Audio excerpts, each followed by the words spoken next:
Hello guys, welcome to my channel.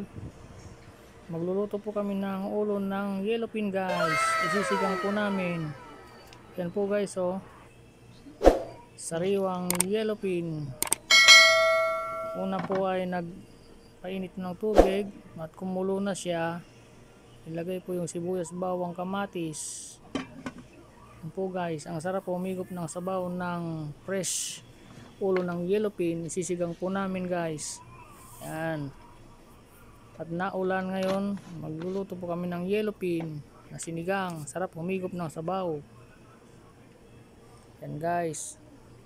Nakulo na po yan guys. Maya maya ihuhulog na po yung isda po guys na yellowfin. Yan, nakulo na po siya. Yan, yan po yung ulo ng yellowfin guys. Sariwa po siya. Yan. Sarap pong umigop ng sabaw guys. Oh my God! Wow! Yan po guys, oh. Dali lang po ito lutuin guys.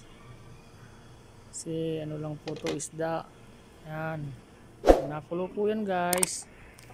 Pwede na rin pong ihulog yung kangkong guys. Lagyan natin ng gulay, more gulay guys para masustansya. Yan. Pag nakulo na po yan guys, ibig sabihin medyo malambot na rin yung kangkong.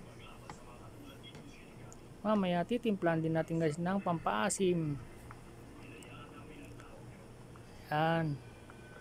Ganyan lang po guys pagluto ng sinigang. Yan po, nakulo na. Mabilis lang po yan guys. Wow naman! Sabi ng mga anak ko. Wow! Wow! Yan, sabi ng mga anak ko magsabaw daw mo din. Kaya gusto nilang umigop ng sabaw guys. Yan. Lagyan ng pampaasim guys.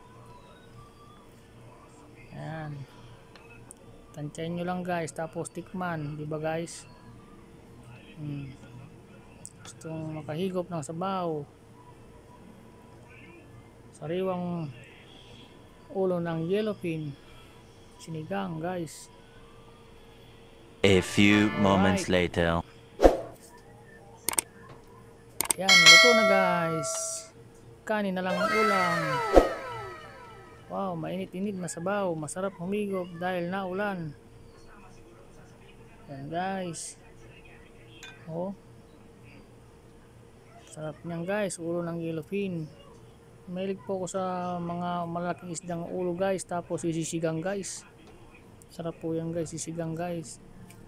Yan, mga ulong malalaki. Tulad ng ulo ng yellowfin. Sarap po yan guys. Humigop ng mainit na sabaw. Sinigang. Sinasaluduhan kita. Okay. Hey! Yan po guys. Kain na.